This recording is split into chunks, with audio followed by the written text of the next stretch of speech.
जय हिंद प्यारे दोस्तों, मेरा नाम है अखिलेश कुमार। मैं आप सभी का स्वागत करता हूं बिहार डिफेंस एक्सप्रेस पे। आज जो है सेट देखने जा रहे हैं वो इंग्लिश का सेट है। यहाँ पे जो है आपको 20 क्वेश्चन मिलेंगे, जिसके लिए जो आपका टाइमिंग रहेगा वो 20 मिनट ही रहेगा। मतलब जो है प्रत्येक क्वेश्चन के लिए अप्रोक्सीमेटली 1 मिनट का समय रहेगा। तो यहाँ पे जो है पिछला वीडियो भी डाल दिया था, तो पिछले वीडियो के ही तरह ये वाला क्वेश्चन भी है और आप लोगों की डिमांड पे जो है इसको हम कंटिन्यू करेंगे। जब तक आपका एग्जाम का डेट नहीं आता है तब तक ये जो है कंटिन्यू रहेगा। और भी जो है हम टीचर को फाइंड आउट कर रहे हैं और मतलब जो है बाकी सब वीडियो भी लाने की कोशिश करेंगे। तो आप लोग जो है हमारे साथ बने रहिए, इस चैनल के साथ जुड़ जाइए। और जो है जितने लोग हैं और बाकी सब जो आपके दोस्त हैं जो भी मतलब एयरफोर्स का तैयारी कर रहे हैं XY ग्रुप का, तो उनको भी जो है ये वीडियो शेयर कर दीजिए। और जो है तो जो है यहाँ पे जो है टोटल 20 क्वेश्चन है और पहला जो है पैसेज है। ठीक, तो पैसेज में आप देखिएगा कि पैसेज जो है आपको 1 मिनट का टाइम दिया जाएगा। आप ये पैसेज अच्छे से एक बार पढ़ लीजिए। छोटा सा पैसेज है, इसको पढ़ लीजिए। ये जो पैसेज है ये सोशियोलॉजिस्ट या इंडस्ट्रियल पे है। ठीक, तो सोशियोलॉजिस्ट कैसे डिस्कस किए हैं कि मतलब कैसे इंडस्ट्री जो है किस तरह से बिहेव किया है। ये ब्रिटेन की घटना 1870 का और एजुकेशन से रिलेटेड है। तो आप एक बार इत्मीनान से पैसेज 1 मिनट, अब 1 या 1.5 मिनट, 1 मिनट का समय देते हैं, पढ़ लीजिए।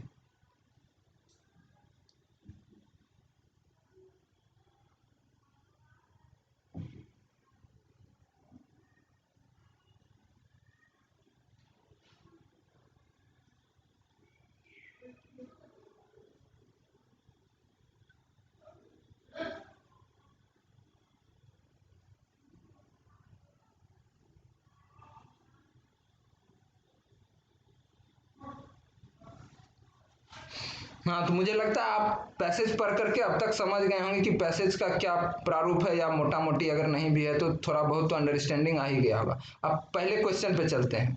पहला क्वेश्चन क्या बोल रहा है? By functional relationship is meant. तो फंक्शनल रिलेशनशिप का क्या मतलब निकल रहा है यहाँ पे? ऑप्शन देखिए, short term relationship, practical and utilitarian relationship, temporary agreement, close and unbreakable relationship. तो यहाँ पे देखिए कि खोजिए क्या है, मतलब जो है इसका मतलब जो है इससे क्या निकलता है। तो ये जो है क्या है, प्रैक्टिकल संभावना पे जो बात हो रहा है, ये जो उस समय का है वो तो प्रैक्टिकल है। तो इसीलिए क्या है कि ये प्रैक्टिकल और यूटिलिटेरियन जो हो जाएगा इसका सही उत्तर हो जाएगा। तो सही उत्तर क्या हो जाएगा? ये प्रैक्टिकल और, एक मिनट, तो ये प्रैक्टिकल और यूटिलिटेरियन रिलेशनशिप हो गया। दूसरे पे चलते हैं। The industry needs a literate workforce. तो इंडस्ट्री को लिटरेट वर्कफोर्स क्यों चाहिए? तो लास्ट लाइन में आप जाइएगा तो देखिएगा कि इसमें क्या है, demand for technical skill was steadily growing. तो क्यों चाहिए? तो चारों ऑप्शन में देखिए कि कहाँ टेक्निकल नॉलेज के बारे में बात किया गया है। तो यहाँ क्या है, operation needs intricate technical knowledge. मतलब क्या है कि बहुत जरूरी है कि इंट्रिकेट टेक्निकल नॉलेज चाहिए। तो डी आंसर हो जाएगा सही। अब थर्ड है, the observation of the sociologist are based on the study of. तो सोशियोलॉजिस्ट का जो ऑब्जर्वेशन था क्या था? ये एक स्टैटिकल डाटा पे बेस्ड था या किस चीज पे बेस्ड था? सॉरी, स्टैटिकल डाटा पे बेस्ड था या, हाँ, the correlation between industry and education of historical text, economic system of the 19th century, या growing industry of the 19th century. तो इसमें जो है किस चीज पे बेस्ड है? जो 1870 में जो इंडस्ट्री ग्रो हो रही थी उसके हिसाब से एजुकेशन को डिफाइन किया गया था। तो इसका सही उत्तर क्या हो जाएगा? सही उत्तर हो जाएगा कि growth of the industry in the 19th century. अब दूसरे, अब यहां से देखिए वन वर्ड सब्सटीट्यूशन पूछता है। वन वर्ड सब्सटीट्यूशन का मतलब होता है अनेक शब्दों के बदले एक शब्द। तो यहाँ पे जो सेंटेंस है उसके लिए हम एक कौन सा अप्रोप्रिएट वर्ड चूज कर सकते हैं। तो यहाँ पे one who is irrelevant towards God, तो जो, सॉरी, इररेवरेंट टुवर्ड गॉड। ठीक, एक शब्द आता है जिसको बोलते हैं रिवर, REVERE। ठीक, यही। तो रेवर मतलब होता है रेस्पेक्ट करना। ठीक, मतलब बहुत ज्यादा रेस्पेक्ट करना। ये सब वर्ड जो है अपने नोटबुक बना लीजिएगा, नोटबुक में लिखते जाइएगा, नोटबुक लेके बैठिएगा। तो रेवर मतलब होता है रेस्पेक्ट। रेस्पेक्ट मतलब क्या होता है? आदर करना। तो वन हु जैसे ही वर्ड जो है ये जो प्रीफिक्स लगा, तो इससे क्या हो गया कि सेंटेंस जो रेवर जो बहुत पॉजिटिव वर्ड था वो क्या हो गया कि अब निगेटिव वर्ड हो गया। तो इररेवरेंट कौन सा होगा? तो इसमें हो जाएगा क्रिमिनल। क्रिमिनल तो कोई मतलब जो होता है ऑफेंस करते हैं तब क्रिमिनल होता है। एथिस्ट हो गया वो ऐसा आदमी जो भगवान में विश्वास नहीं करता है। भगवान में जो आदमी विश्वास ना करता हो, जरूरी नहीं है कि वो क्या हो कि भगवान के बारे में निंदा करता हो या भगवान के बारे में भला बुरा बोलता हो, ऐसा जरूरी नहीं है। तो ये जो इररिलेवेंट हुआ मतलब शोइंग डिसरिस्पेक्ट, तो डिसरिस्पेक्ट वाला ये जो है इस कैटेगरी में हम डाल नहीं सकते हैं। थीस्ट मतलब तो हो गया जिसको भगवान में अथाह यकीन हो कि मतलब भगवान ही है, जो जो करेंगे सब भगवान करेंगे, तो जो भगवान को मानने वाला है वो हो गया थीस्ट। और ये हो गया ब्लेस्फेमियस। तो ब्लेस्फेमियस क्या होता है? ईश निंदा, मतलब ईश्वर निंदा, जो ईश्वर की निंदा करती है, ईश्वर का जो है शिकायत करता है। तो बहुत सारे कंट्री में ब्लेस्फेमियस लॉ है, पाकिस्तान में ब्लेस्फेमियस लॉ है। आप प्रोफेट मोहम्मद या उसके कुरान के बारे में कुछ ऐसा वैसा नहीं बोल सकते हैं, आपको जो है डेथ पनिशमेंट दिया जा सकता है। भारत में ऐसा कोई नियम नहीं है कि ब्लेस्फेमियस लॉ हो। भारत एक धर्मनिरपेक्ष राज्य है, एक सेकुलर कंट्री है, तो यहाँ कुछ उस तरह का नियम नहीं है। यहाँ पे हर रिलीजन का उतना ही महत्व है और सबको रेस्पेक्ट किया जाता है।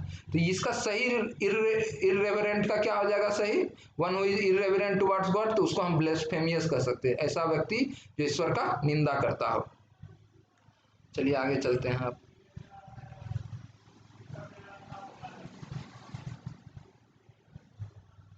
हाँ, तो वो क्या है अब? The one word, give one word substitute, the state being unmarried. ठीक, तो अनमैरिड, तो स्टेट ऑफ बीइंग, तो ऐसा स्टेट जिसमें वो अनमैरिड है। तो ये जो वर्ड है बाइगेमी, बाइगेमी मतलब जो होता है गैमी वर्ड ये होता है, गैमस मतलब होता है मैरिज। तो गैमस मतलब होता है शादी करना। बाइगेमी मतलब दो, मतलब दो दो विवाह का जहां प्रचलन हो तो उसको बाइगेमी बोलते हैं। और जहां सिंगल, जैसे हम हिंदू धर्म में मोनोगेमी, अगर आपकी एक से ज्यादा विवाह होगा तो उसके लिए क्या है? पनिशमेंट है। आप बिना मतलब पहली पत्नी से तलाक लिए बिना दूसरी से शादी नहीं कर सकते हैं। लेकिन वहां पे इस्लाम में जो होता है पॉलीगैमी मतलब होता है कि आप 4 विवाह कर सकते हैं रिस्ट्रिक्टेड कंडीशन में। तो वो हो गया पॉलीगैमी। पहले पॉलीगैमी प्रचलित था, अब जो है नया कानून जो आया है मतलब क्या है उसमें मोनोगैमी को प्रश्रय दिया जाता है। तो बाइगैमी मतलब क्या हो गया कि मतलब द्विविवाह, और पॉलीगैमी मतलब क्या हुआ? बहुविवाह। तो ये तो मतलब है अनमैरिड वाला बात है, तो ये नहीं होगा। ये होता है सेलिबेसी। सेलिबेसी मेंटेन करना मतलब क्या हुआ कि मतलब जैसे भीष्म पितामह थे, उस सेलिबेसी का प्रतिज्ञा लिए कि हम जो है कभी क्या है किसी से विवाह नहीं करेंगे या किसी स्त्री के साथ संबंध नहीं बनाएंगे। तो सेलिब्रेट ये क्या हो गया? ये वर्ब हुआ, सॉरी ये नाउन हुआ। सेलिब्रेट एक नाउन हुआ और सेलिबेसी क्या हो गया? उसका स्टेट हो गया। तो आंसर क्या हो जाएगा? सी सही हो जाएगा। अब है identify the correct choice. Even today the modern society people dash God brings to rain. तो अब इसको जो है ये फिलर है, फिलर को भरना है। तो एक होगा प्रभोग। प्रभोग मतलब क्या? उकसाना। तो भगवान को उकसाएंगे नहीं कि मतलब रेन करा दे, या मतलब जो होता है पहले वीडियो सब में देखते होंगे कि रामायण महाभारत में लोग इंद्र भगवान को नाराज करते थे तो इंद्र भगवान बहुत ज्यादा बारिश करने लगते थे। तो वो सब नहीं होगा। प्रभोग मतलब होता है उकसाना। ठीक, तो भगवान अपील, अपील मतलब जो होता है क्या करना? अर्जी देना। प्रोप्रिएट, प्रोपिटेट, तो इसका सही वर्ड क्या होगा? इवोक। इवोक मतलब होता है आवाहन करना। तो लोग क्या करते थे? पीपुल जो है भगवान का आवाहन करते हैं। मॉडर्न सोसाइटी में भी जो है लोग आवाहन करते हैं कि हे इंद्रदेव बारिश करा दीजिए, तो वही क्या हुआ? भगवान का आवाहन करना। तो इसका सही आंसर क्या होगा? इवोक। तो जितना वर्ड है उसका जो है उसके सामने उसका मतलब जो है लिखते जाइएगा, ये आप ही को काम देगा। अब नेक्स्ट क्वेश्चन पे चलते हैं हम लोग। Select the correct verb.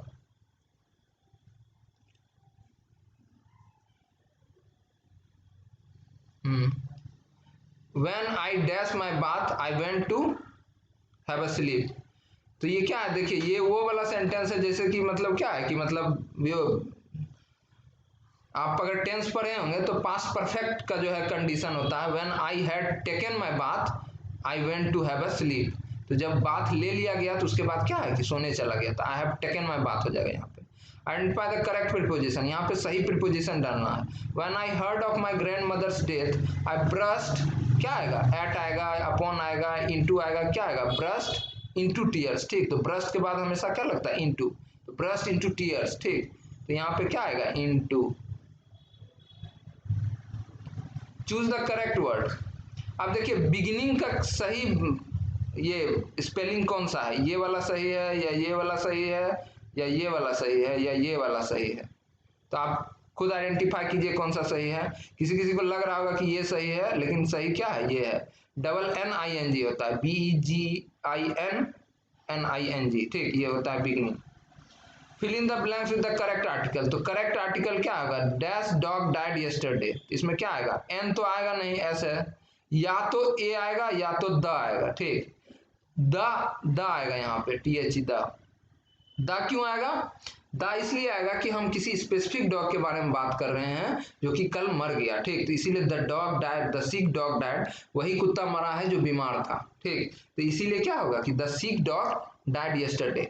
जब कैजुअल बात करते हैं तब ए लगाते हैं, जब हम किसी बात को स्पेसिफिक उस पर जोर डाल के कहेंगे तब क्या लगाएंगे, द, जैसे द जैसे बोलता है मटेरियल नाउन के आगे द नहीं लगता है, लेकिन हम अगर मान लो कि किसी स्पेसिफिक, जैसे हम बोले the water of the river Ganga, तो उसी मतलब क्या है, तो सेक्रेड रिवर गंगा की बात कर रहे हैं, उसका पानी का बात कर रहे हैं, तो यहाँ पे क्या लगा सकते हैं हम, द आर्टिकल का प्रयोग कर सकते हैं। तो द आर्टिकल हमेशा क्या होता है, स्पेसिफिक चीजों को जब दर्शाना होता है तब द आर्टिकल का प्रयोग करते हैं। आगे बढ़ते हैं, हाफ ऑफ द क्वेश्चन हो गया है। अब देखिए identify the antonyms of the, antonyms मतलब हो गया उसका उल्टा मीनिंग, ठीक, अपोजिट मीनिंग। तो अपोजिट मीनिंग रेप्रीमेंड, रेप्रीमेंड मतलब होता है डांटना, किसी को डांट दिए, ठीक, रेप्रीमेंड हुआ डांटना, तो किसी को डांट दिए तो उसका क्या हो जाएगा, उसका निगेटिव वर्ड क्या होगा, ये एक निगेटिव वर्ड है, हम टोन भी समझते जाएंगे वर्ड का, ये क्या है, निगेटिव वर्ड है। अब इसमें खोजेंगे कि क्या क्या जो है मोस्ट पॉसिबल जो है करेक्ट एंटोनिम्स क्या होगा, तो एक है इनकरेज, इनकरेज मतलब प्रोत्साहन करना, और प्रेज मतलब होता है क्या, प्रशंसा करना, ठीक, बाकी तो रिकमेंड और वो जो है रिलीज, ये सब उतना दूर दूर तक संबंध नहीं रखता है। तो रेप्रीमेंड का उल्टा क्या हो जाएगा, प्रेज करना, जिसका प्रशंसा करना, किसी को डांट दिए किसी को प्रशंसा कर दिए तो क्या उसका मनोबल बढ़ जाता है। अब है अनसलीड, अनसलीड मतलब होता है बेदाग, जिसमें कोई दाग नहीं हो, ठीक, कोई पर्सन अगर अनसलीड है मतलब क्या, उसके ऊपर कोई दाग नहीं है, कोई दाग धब्बा नहीं है, ठीक। तो यहाँ स्टेनलेस, इसका एंटोनिम्स देना है, ठीक, अगर ये वर्ड अगर सिनोनिम्स होता तो ये सही हो जाता, ये स्टेनलेस मतलब क्या है, उसके ऊपर ये बेदाग, इसका दोनों का मीनिंग सेम हुआ, तो ये वर्ड तो होगा नहीं। विजिबल मतलब दिखना, ठीक, स्ट्रॉन्ग, स्ट्रॉन्ग से कोई रिलेशन नहीं। फॉल, फॉल मतलब क्या हो गया कि जिस पे धब्बा लगा हो, ठीक, या जो मतलब फॉल प्ले है, तो अनसलीड का क्या हो गया, fall.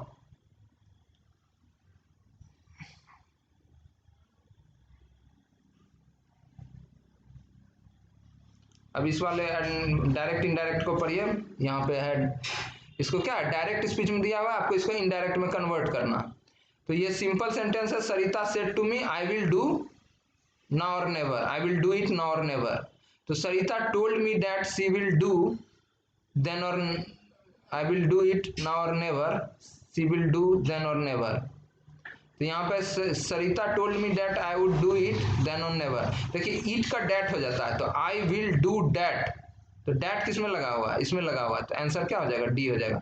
Sarita told me that she will do that now or never. यहाँ देखिए नाउ का भी देन होता है, नाउ का THEN देन होता है, लेकिन नाउ और नेवर जो है ना एक फ्रेज के रूप में आ रहा है, ठीक, तो नाउ और नेवर को हम क्या करेंगे, चेंज नहीं करेंगे, तो ये जो है फ्रेज के रूप में एज इट इज रह जाएगा।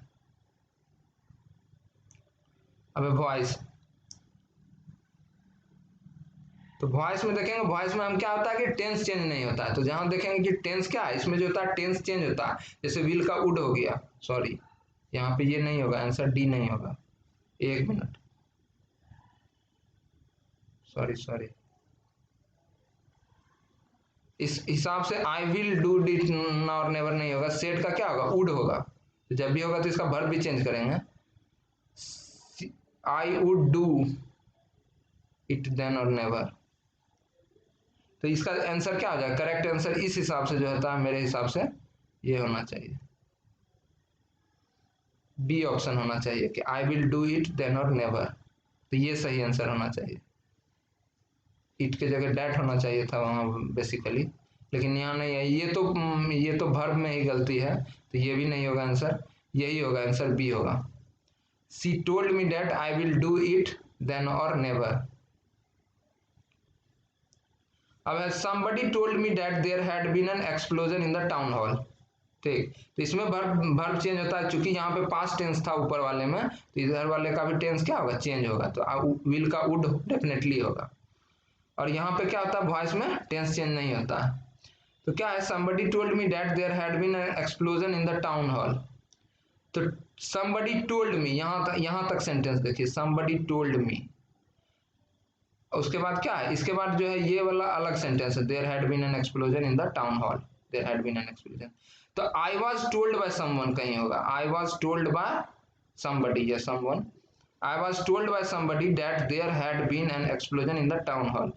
तो देखिए इस तरह का, और कहीं I was told by somebody about the explosion, तो about नहीं होगा, जैसा सेंटेंस है वैसा ही होगा, that there had been an explosion in the town hall।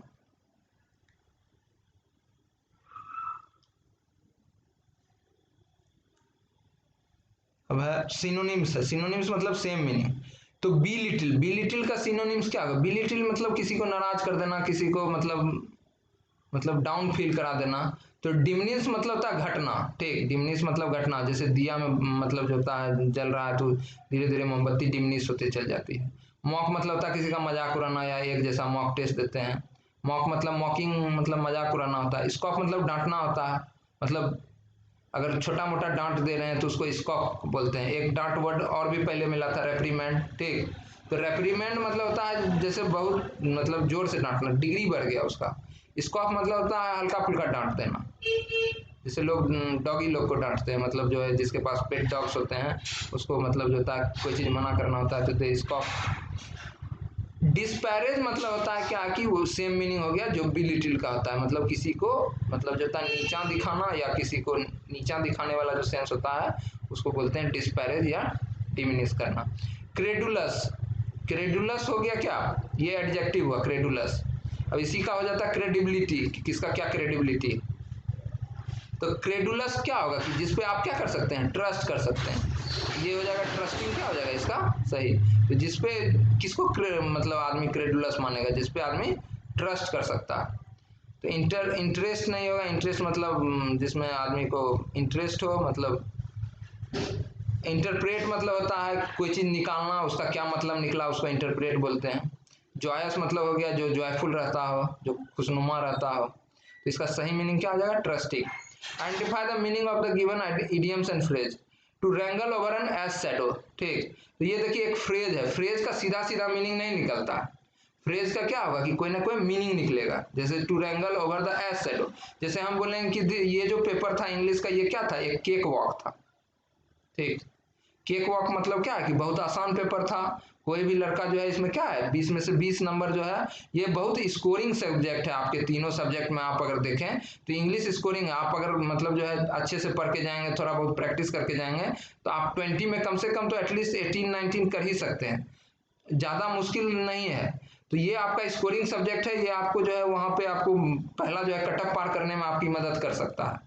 तो बाकी जो है 28-29 नंबर कटअप जाता है, और उसमें आपको अगर मान लीजिए 18-20 नंबर यहीं से आ जाए तो आपको जो है उधर ज़्यादा मेहनत करने की जरूरत नहीं पड़ेगी, उधर जो है आपका थोड़ा बहुत भी अच्छा रहेगा तो उससे हो जाएगा। तो यही आपका क्या है कि बहुत स्कोरिंग सब्जेक्ट है। तो यही बोल रहे थे केक वॉक, इससे जो रिलेटेड था यहाँ से, मतलब जो है केक वॉक हो गया, या मतलब जो होता है बहुत आसान काम है।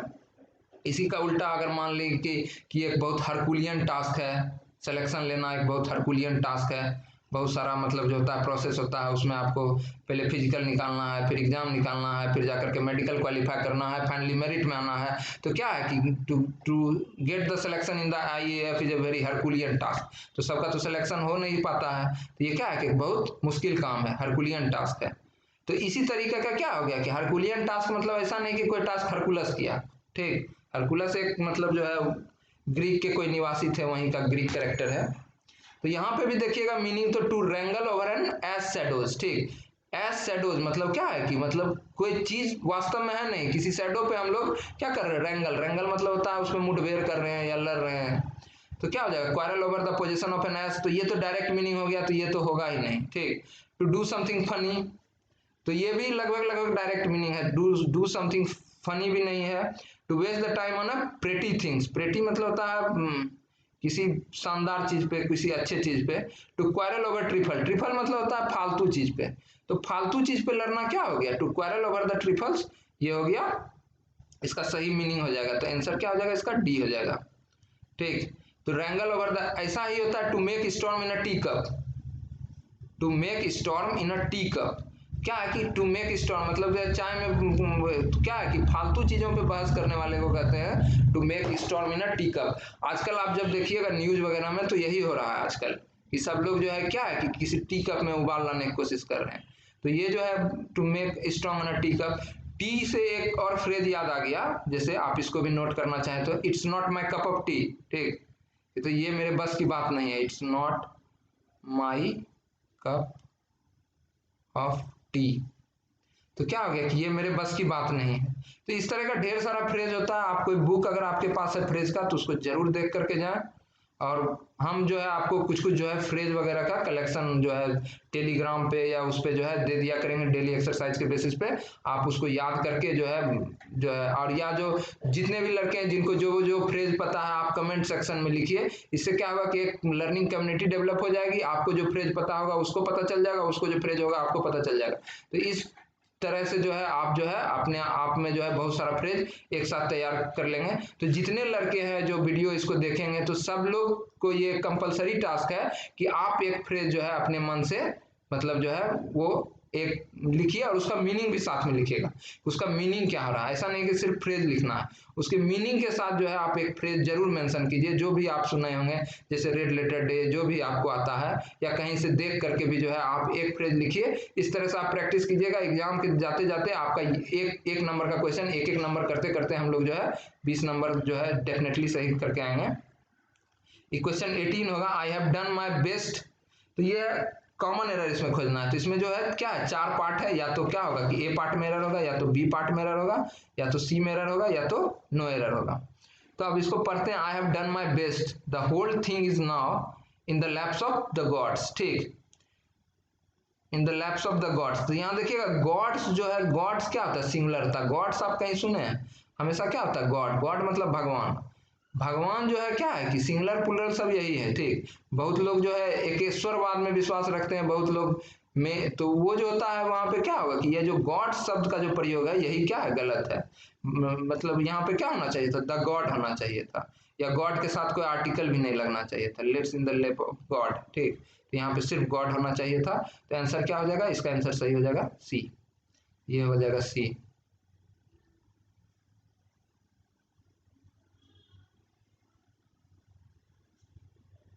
अठारह 19 20, हाँ यहाँ 19 20 यही खोज रहे थे।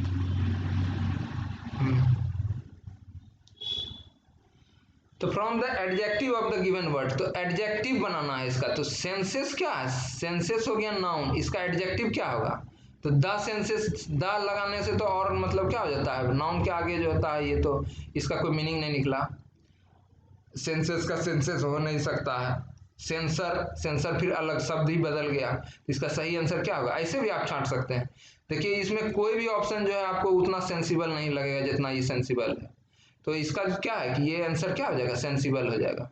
तो बाकी सब क्या है कि आप जो है थोड़ा बहुत जो है आपको अगर मान लीजिए बहुत ज्यादा बेसिक कमजोर है तो आप पार्ट्स ऑफ स्पीच कम से कम देख लीजिए कि नाउन क्या होता है, प्रोनाउन क्या होता है, एडजेक्टिव क्या होता है, एडवर्ब क्या होता है, इंटरजेक्शन, प्रीपोजिशन, ये सब क्या क्या होता है। तो बेसिक बात भी आपको पता होगा तो आप जो है क्या है कि उसमें ऑप्शन में से छांट सकते हैं। जैसे ये जो है प्लूरल, ठीक, गूज का प्लूरल क्या होता है, गूज का प्लूरल गीज होता है। ठीक, ये GEESE जो है ये इसका प्लूरल है।